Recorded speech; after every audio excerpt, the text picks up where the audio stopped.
840 পরিচালক, নির্মাতা এবং প্রযোজক সহ এই শিল্পকর্মটির সাথে যার সংশ্লিষ্ট সকলকেই শুভকামনা জানাচ্ছি, অভিনন্দন জানাচ্ছি।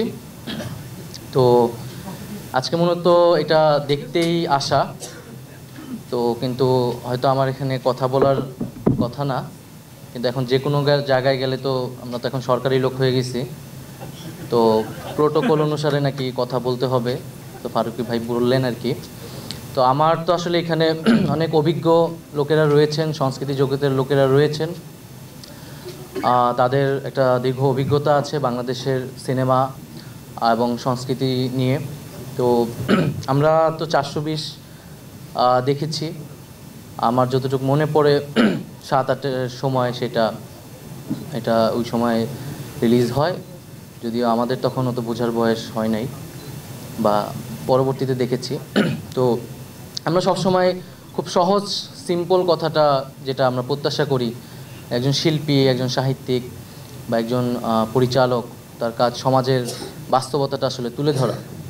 তো আমরা আসলে বিগত যে আমরা বলতেছি যে একটা ফ্যাসিবাদী সময় আমরা পার করলাম, সেই সময় আসলে আমাদের শিল্পী সাহিত্যিক বা আমাদের সিনেমায় আমাদের সাহিত্যকর্মে আসলে কতটুক সেই সমাজ বাস্তবতাটা ফুটে উঠেছিল, এটা আমাদের এখন আসলে একটা গবেষণারও বিষয়। আমরা হয়তো অনেক কথা বলতে পারিনি, অনেক না বলা কথাগুলো রয়ে গিয়েছে, তো এখন আমাদের সময় সেই কথাগুলো ফুটিয়ে তোলা। এবং ফারুকী ভাইকে আরও অনেক ধন্যবাদ এবং এই সিনেমার সাথে সংশ্লিষ্ট সকলকেই, যে এই সিনেমাটা আমাদের 5ই আগস্ট ঘটেছে, বিজয় ঘটেছে, এখন হয়তো আমরা অনেক কিছু বলার সুযোগ তৈরি হয়েছে, কিন্তু এই সিনেমাটা 5ই আগস্টের আগেই তৈরি হয়েছে, এটার প্রক্রিয়া শুরু হয়েছে এবং 5ই আগস্ট না হলেও হয়তো এটা রিলিজ হতো বা হওয়ার উদ্যোগ নেওয়া হতো, পারতো কি পারতো না সেটা হয়তো আমরা বুঝতে পারি। তো সেই জায়গা থেকে আমরা বলবো যে হচ্ছে আমরা একটা ফ্যাসিজম আমরা বলি, এবং ফ্যাসিজম কেবল রাষ্ট্রের বিষয় না আসলে, এবং আমরা শুধুমাত্র স্বৈর শাসকের পতন ঘটিয়েছি এরকম না। ফ্যাসিজম হচ্ছে যেটা সমাজের রন্ধে রন্ধে ছড়িয়ে যায়, মানুষকে কলুষিত করে, মানুষের মনস্তত্ত্বকে পরিবর্তন করে দেয়।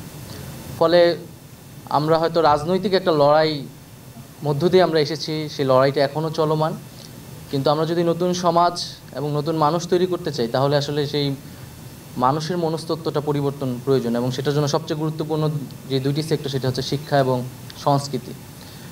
তো সেই জায়গায়, এবং এটা কেবল সরকারের উদ্যোগে এটা সম্ভব হয় না, সরকার হয়তো উদ্যোগ নেবে, কিন্তু যারা সংস্কৃতি, শিক্ষা এবং সাহিত্য জগতের লোক রয়েছে, তাদের কাছে আমাদের আহ্বান থাকবে যেই আসিফ মাহমুদ যে সাংস্কৃতিক লড়াইয়ের কথা বললেন, এবং সেই একটা আমাদের যেরকম একটা আপরাইজিং হয়েছে, আমাদের এরকম মনোজগতেও সাংস্কৃতিক জগতেও আরও আপরাইজিং প্রয়োজন আসলে, বাংলাদেশকে নতুন করে ভাবনা এবং নতুন মানুষের মানসিক গঠনটা তৈরি করা। কারণ আমরা একটা ট্রমার মধ্য দিয়ে কিন্তু এখনও আছে পুরা আমাদের দেশ, আমরা এখনও আসলে সেই ভয়াল দিনগুলো ভুলতে পারি না।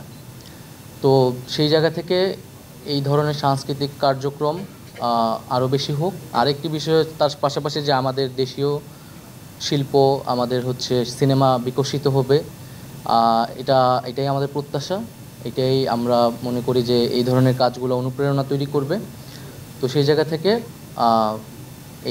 এই 840 সেটার প্রতি আমাদের অভিনন্দন এবং শুভকামনা রইল, এবং সংশ্লিষ্ট সকলের সাথেই, এবং এটার আমরা সাফল্য কামনা করি, এবং সামনের দিকে আমরা এই ধরনের কাজ আরও বেশি দেখতে পাবো, জনগণেরও সেটাই প্রত্যাশা।